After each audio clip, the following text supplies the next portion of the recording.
vamos a hacer ese análisis de ese pecado de Jeroboam. Trasladémonos al reinado de Jeroboam. Reinó en el año 930 después de la muerte de Salomón hasta el año 908 antes de Cristo. Reinó 22 años. Recordemos que mientras Salomón estaba vivo, tomó las mujeres extranjeras y por eso trajo la ira de Dios, y por eso Dios levantó a Jeroboam, un siervo de Salomón, y le entregó las 10 tribus del reino del norte, mientras que el heredero de Salomón, que era Roboam, le entregó apenas 2 tribus en el sur, cuya capital era Jerusalén. ¿Cuántos alabamos al Señor? Pero Dios le dijo a Jeroboam en el norte, el siervo de Salomón, al que le entregó las 10 tribus. Amén. Primer libro de Reyes 11, verso 38. Si prestares oído a todas las cosas que te mandare, y anduvieres en mis caminos, e hicieres lo recto delante de mis ojos, guardando mis estatutos y mis mandamientos, como hizo David mi siervo, yo estaré contigo. Te edificaré casa firme como la edifiqué a David, y yo te entregaré a Israel. Ya le había entregado 10 tribus. Le prometió que si él hacía todo eso, le entregaba las otras 2 tribus. Pero ¿qué pasó? Jeroboam no confió en la palabra de Dios, en la promesa, porque fue invadido de temor. Vamos al primer libro de Reyes, capítulo 12. Primer libro de Reyes, capítulo 12.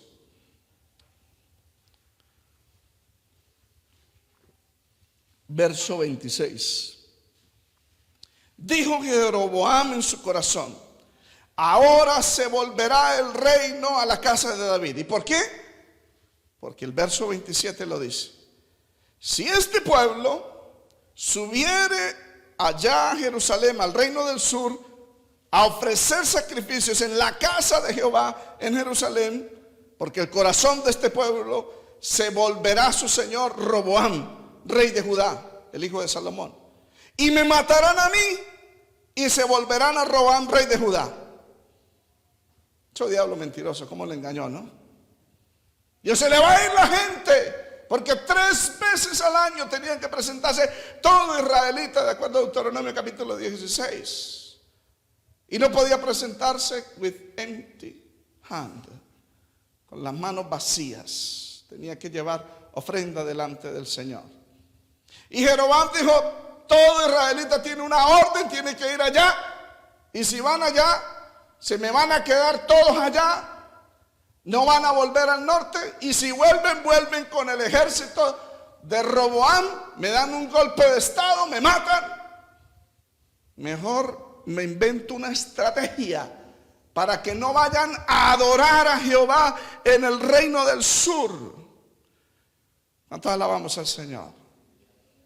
Esa estrategia fue dada por sus consejeros, porque ese temor le vino a él y sus consejeros le recomendaron hacer 2 ídolos. Esa es una estrategia humana para que el pueblo no se pasase al reino del sur. Verso 28, primer libro de Reyes 12, 28 y 29.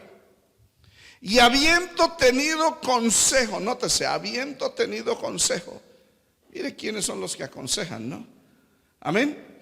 Hizo el rey 2 becerros de oro y dijo al pueblo: bastante habéis subido a Jerusalén, he aquí tus dioses, oh Israel, los cuales te hicieron subir de la tierra de Egipto. Y puso uno en Betel y puso el otro en Dan.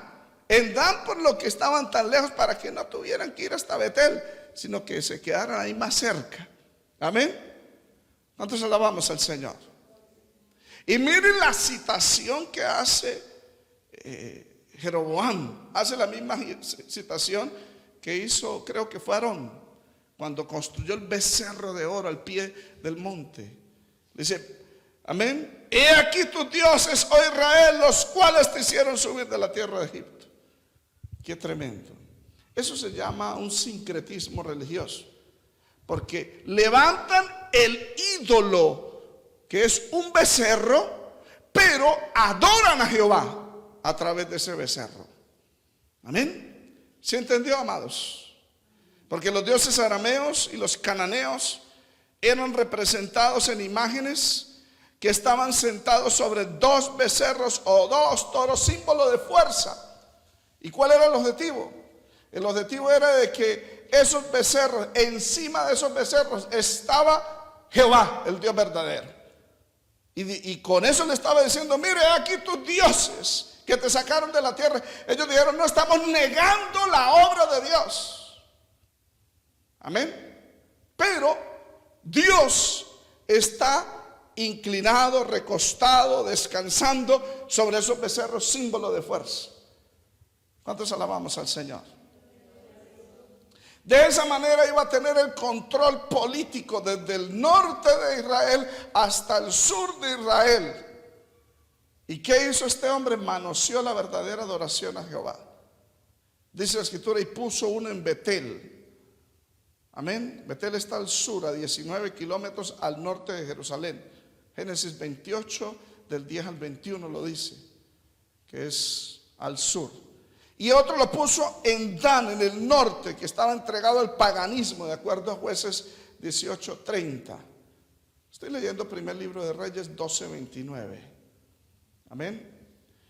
Y la movida fue realmente exitosa. Fue una estrategia exitosa en el área humana, en el área política de este gobierno. ¿Por qué? Porque cuando era el tiempo de adorar a Jehová, en una de esas fiestas importantes de tabernáculos, de trompetas, de acción de gracias, de la Pascua, cualquiera de esas, tenía que presentarse 3 veces al año. Ellos escogían qué fiesta, pero 3 veces tenían que presentarse. Amén. Entonces, también él creó un sacerdocio. Usted sigue leyendo primer libro de Reyes, capítulo 12, y él establece sacerdotes que no eran de la tribu de Leví. Y hace una copia o imitación del culto a Jehová, pero en esos 2 lugares, en Betel y en Dan y en Betel. Amén. Fue una estrategia. El verso 30 dice: y esto fue causa de pecado, porque el pueblo iba a adorar delante de uno hasta Dan. Amén. ¿Cuántos adoramos al Señor? Estrategias humanas. Amén. Yo me hago una pregunta. ¿Ha visto usted dentro de las iglesias estrategias humanas que no están en la escritura, con el objetivo de que el pueblo no vaya a adorar al Dios verdadero, donde sí se adora al Dios verdadero? ¿Ha visto esas estrategias? Y las crean, ¿cierto que sí? Para que el pueblo no vaya. Veamos algunas estrategias. La parte musical, conciertos. Amén. Donde un artista es traído para que haga un evento, para que la gente siga entretenida. Amén. Entonces, el entretenimiento es una estrategia que se usa dentro de las iglesias a fin de que el pueblo no se vaya para otro lado.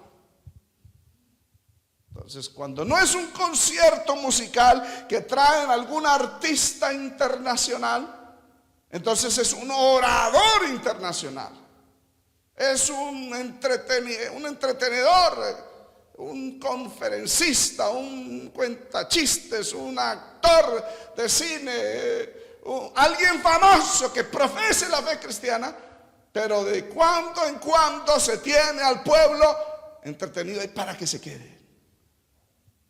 ¿Cuántos alabamos al Señor? Amén. Estrategias. Esos son los becerros de oro, becerros que levantan hoy en día en las iglesias. Y para todo se tiene un entretenimiento, inclusive para los chicos, para los niños. Para los niños tenemos payasitos cristianos. Sí. Amén. Tenemos gente disfrazada que se meten en muñecos y eso los altares los llenan de bombas, los disfrazan y entran payasos. Becerros. Son becerros. ¿Cuántos alabamos al Señor? ¿Cuántos adoramos a Jesús? Usted no hable eso. Pues muéstrame por la palabra que sí se puede hacer. Muéstrame en la iglesia primitiva. Amén. Muéstrame alguna iglesia local de la iglesia primitiva que apelaba a los payasos, a los dramas que utilizaba Herodes, Poncio Pilato, César Augusto, porque eso es viejo. ¿Cuántos alabamos al Señor? Muéstrame, para que la gente no se fuera, para traer la unción de Dios. ¿Qué hacía la iglesia primitiva? Orar. Dijo el apóstol Pedro, nosotros nos vamos a ocupar en el ministerio de la oración y la palabra. Ese es el único método. Amén. Oración, ayuno, vigilia, palabra de Dios. Es el único método. No con fuerza, no con ejército. Es con mi espíritu. Dijo el apóstol Pablo en 1 Corintios capítulo 3. Apolo riega, otros siembran, pero el crecimiento lo da Dios. El crecimiento no lo dan las obras de teatro, ni los conciertos, ni estos artistas. Puede que haya mucha gente, puede que tengan mucha, pero ¿cuántos de ellos son salvos? La Biblia dice: lo que es nacido de la carne, carne es, pero lo que es nacido del Espíritu, Espíritu es. ¿Cuántos alabamos al Señor? ¿Cuántos adoramos a Jesús? Jehú sabía que dejar esos dos ídolos era pecado. De hecho, eso trajo la ruina a Jeroboam. Vamos al segundo libro de Reyes, primer libro de Reyes, capítulo 14, del 10 al 11. Primer libro de Reyes 14, del 10 al 11. Mire cómo Dios establece sentencia por ese pecado.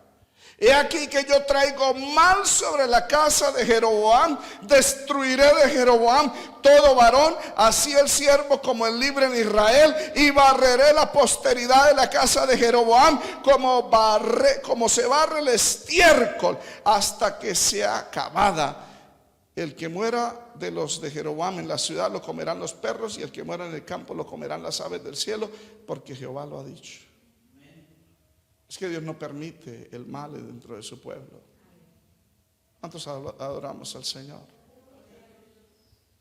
Qué bueno es el Señor, ¿cierto que sí, amados? Dios nos muestra cómo es que se debe hacer la obra de Dios. Amén. Y no es con estrategias humanas, es como Dios lo dice, es como Dios lo manda. Mire, en el libro de Hebreos capítulo 8 está esa advertencia que Dios le hace a Moisés. Mira, haz todas las cosas como se te ha mostrado en el monte. Y uno tiene que hacer todas las cosas como Dios las ha mostrado en las escrituras. Por eso en Hebreos capítulo 3 dice que Moisés fue fiel en la casa de Jehová en lo concerniente al culto de Jehová. Uno debe tener mucho cuidado, amados hermanos. Amén. Por eso yo decía que día en la radio que estaba predicando, que hacen burla de la alabanza al Señor. Prediqué ese tema de la burla al Señor.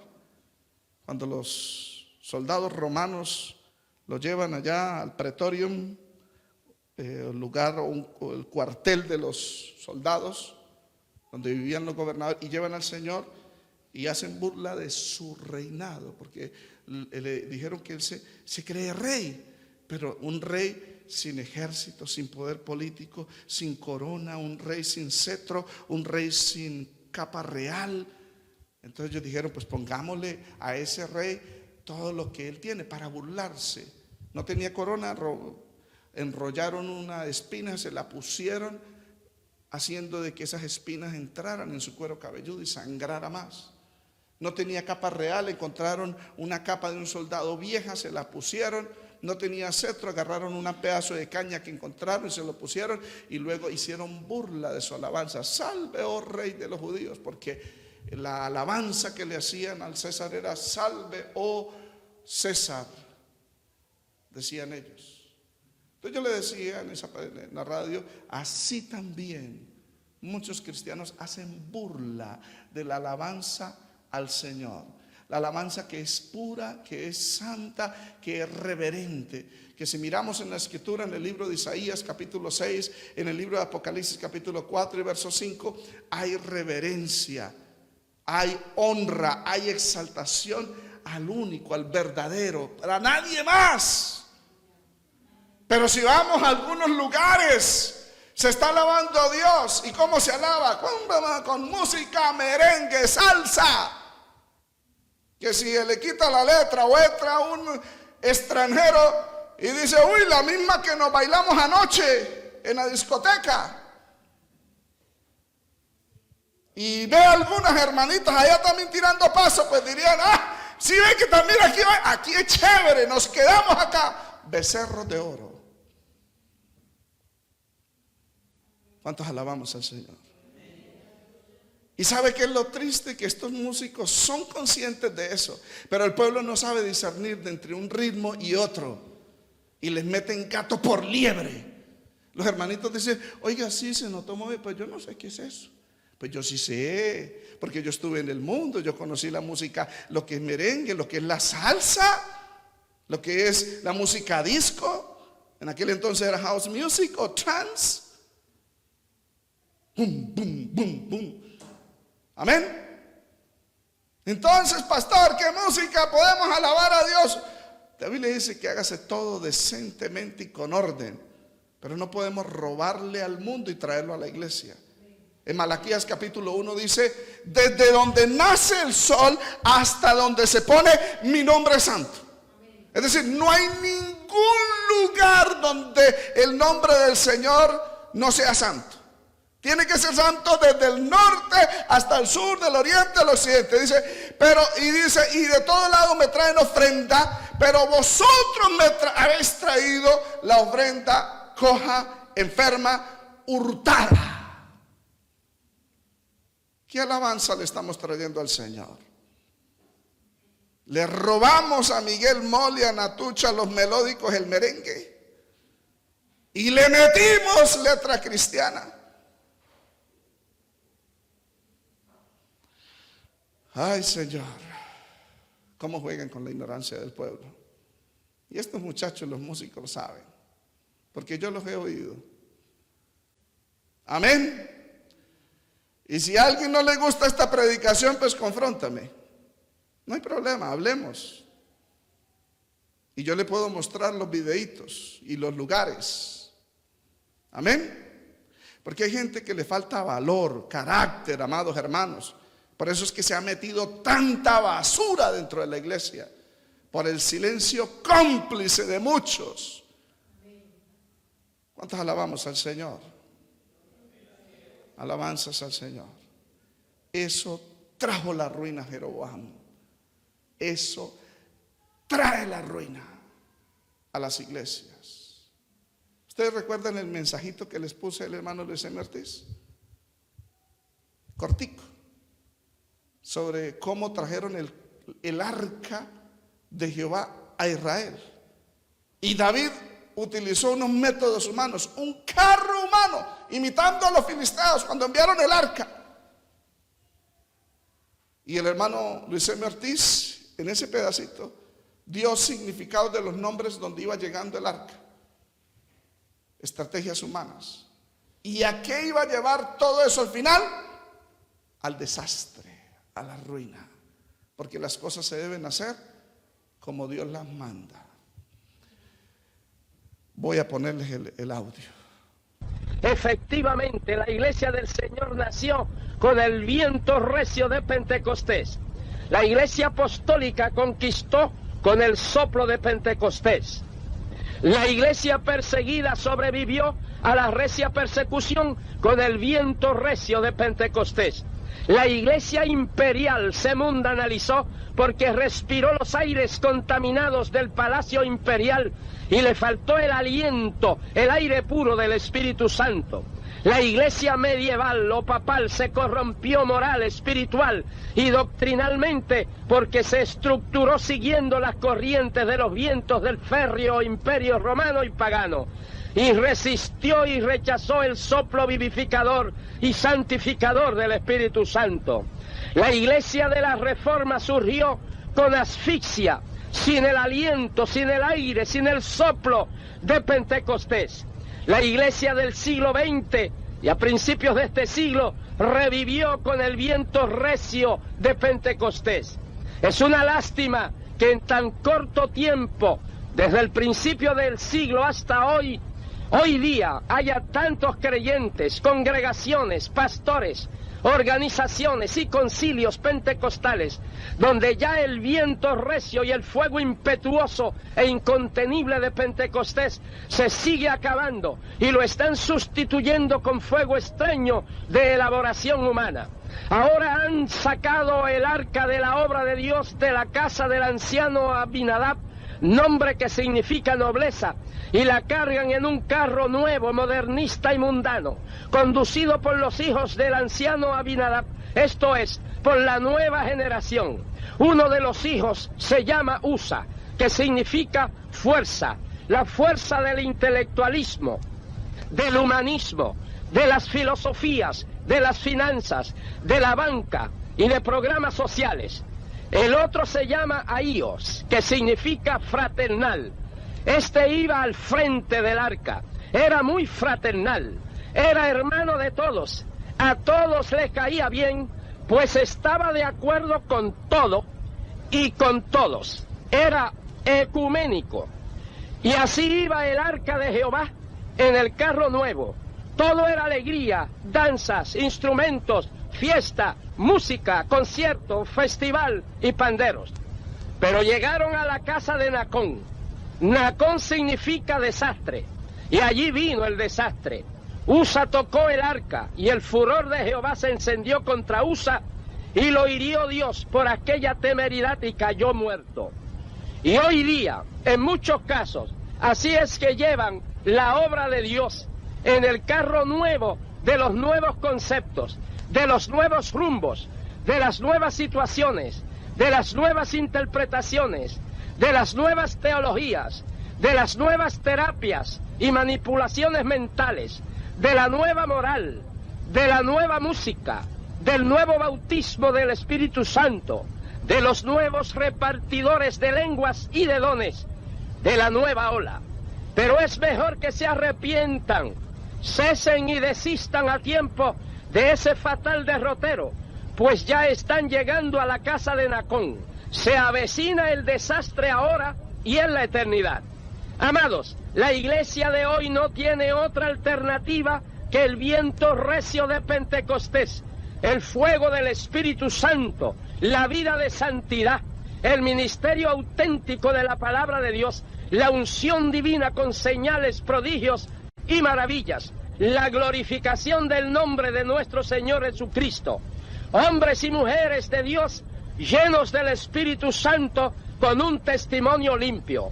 Para la gloria de Dios podemos decir que nosotros en estos modestos esfuerzos del movimiento misionero mundial preferimos el fuego de Pentecostés. No nos llama la atención nada liviano y novedoso.